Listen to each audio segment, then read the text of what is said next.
Alright, so welcome back to Dominion Nocturne What's in the Box Part 6. Alright, so this is Part 6, everybody. Not Part 1. So if you did not watch Part 1 of Dominion Nocturne, go ahead and click off of this and go to Part 1. Because it's important that you go to Part 1 first before continuing on with this particular video. So watch Part 1 and try to watch at least most of the other parts if you can before you watch this part, which is Part 6. Alright, we're assuming, of course, you have watched Part 1. So let's continue on. Or for that matter, Part 5, that was the last part. Okay, so this is a card that's not in the original box of Dominion Nocturne. So this is my card that I created. Now, I really liked the promo card Black Market. I loved it. It's my most favorite card in all of Dominion. But to spend who knows how much money on just one card, I just didn't. I can't do that. That's just way too expensive. So I came up with an idea. Well, why don't I just make my own Black Market? But better yet, why don't I make my own version of Black Market? And so that's what I did. I've made my own version of Black Market and decided it would work well with this expansion. So this is the Night Market, which is pretty cool. Night Market, and this is a night card, right? Okay, well, when you play it, you get +3 treasure. Normally, that extra treasure, and during your night phase that you're getting, isn't going to be super useful because your buy phase is already gone. And so getting this extra treasure only really works with this card here. Then reveal the top 3 cards of your Night Market deck. Play any number of leftover treasure that you have left over. You may then buy one. Put the rest back on the bottom of the Night Market deck. And as the setup, make a Night Market deck out of unused Kingdom cards. Now, whenever I play Dominion Online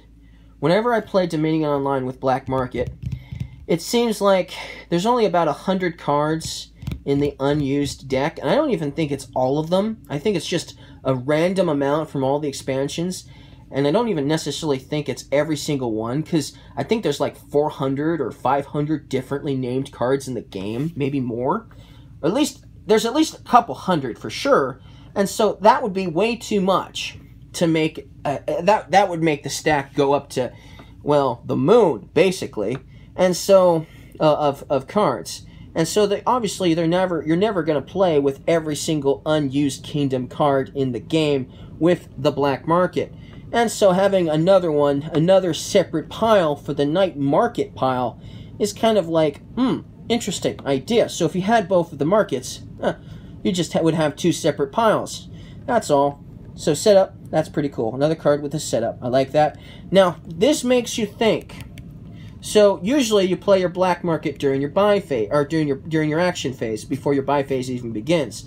And so usually, and you can use, the way it works, you can actually use treasures you have to help pay for the cards with your Black Market. But this also makes you think, because if you spend all your money on the buy phase and you have nothing left, then all you're going to have is that +3 treasure, which is why I made it +3 instead of +2, like with the Black Market. That's the reason why I did that. So you'd have at least a possibility of buying a 3-costing card. But if they're all 4 or 5s or 6s for that matter, then this doesn't do you any good. And so it'll make you think about trying to save some treasure left over if you're planning on playing this. Of course, if you have 2 Night Markets in your hand at the end of your turn, that would give you, the first one wouldn't give you anything, but you could hold off and save that treasure for the next Night Market, and then you would have 6, and you could use the second Night Market to at least for sure get a card from that pile. So that's really cool. And anyways, so that's a cool card that I added to Dominion Nocturne. It is not in Dominion Nocturne. It's my own card I created. Dotto did not make that. It's my own inspired card, since we can make our own cards anyway. Okay, so let's get started with the 5s. Alright, we're not going to explain everything. We're not going to explain this one, but here's Crypt. So, and then here's Tavern. And then here's the Sacred Grove. And I really like the Sacred Grove a lot. You get a plus buy, you get +3 treasure, you receive a boon. If it doesn't give you +1 treasure, each other player may receive it. So it's another interactive card, which is why I like it. It's possibly interactive with your with the other players playing the game with you. That's kind of cool. Although they will receive it, you know, obviously during your turn too. So that's kind of interesting. It might help them, it might not. So that's kind of cool. I like that. All right. Then we have the Tragic Hero. I'm not going to explain it because it's not really my favorite anyway. Then we have the Cobbler. Then we have the Wolverine. Well, the Cobbler is kind of cool. And, you know, gnomes. Just so many cards that aren't realistic. But, you know, they could have kept the gnomes out and had the Cobbler awake. But I guess that kind of makes sense that he's sound asleep and the gnomes are doing his work for him. So, anyway, at the start of your next turn, gain a card to your hand costing up to 4. That's kind of cool. That's kind of cool. I like that a little bit.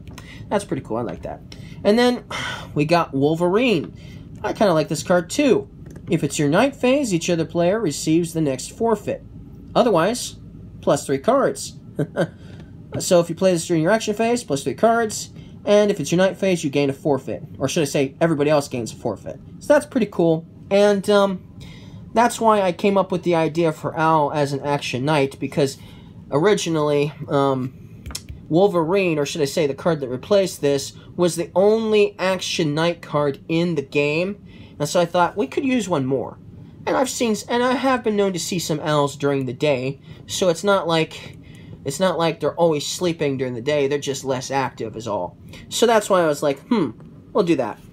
Alright, so let's continue on. We've got a few more left. Just a few. Alright, we have the Artifact. And that's kind of cool. You get 2 treasure. When you play this, if you have an odd number of artifacts in play, receive a boon. If an even number, each other player gains a wasteland. Now, this is actually cooler than just simply that.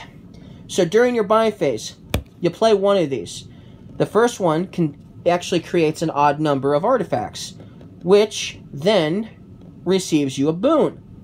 Okay? And then, after that, you play another artifact during your buy phase. Well, now it's an even number. So then each other player gains a wasteland. Then let's say you play 3 artifacts. So you played your 3rd artifact in the same buy phase. Well, it's an odd number again. So you receive another boon. Even better. Then let's say you do it again. Oh, it's back to even. So that means each other player gains a wasteland. So chaining these during your buy phase is awesome. Very, very cool. I like that a lot. So definitely a cool card. Alright. Bog Village. +2 actions. Draw until you have 6 cards in hand. And then when you gain this, receive the next forfeit. So it's kind of cool, but you're going to get a forfeit for your troubles. So careful. And then we have the Raider. And this is a night duration card, and it costs 6 money. And it's an attack card, so we'll explain it because I like attack cards. So each other player with 5 or more cards in hand discards a copy of a card you have in play, or reveals they can't. And then at the start of your next turn, you get +3 treasure. So that's kind of cool. I mean, that's kind of cool. So if your opponents have 5 cards in their hand when you play this, you just discard a copy of a card you have in play. So that's kind of cool. Be like, you can potentially have a gold in play, or a silver in play, or a really good action card in play that you know other players also bought. And so you'd be like, you know what? We'll play this. We'll discard that action card I have in play that I really like, and I know that they have it too, and then they have to either reveal that they don't have it, or they have to, you know, discard a copy of that from their hand in play. So I like that a lot. That's kind of an interesting version of an attack card for sure, and then you get a nice little benefit at the start of your next turn. And this is played during your night phase, so you could only technically do the attack part of it once per night phase, because obviously after that, they're only going to have 4 cards in hand, probably.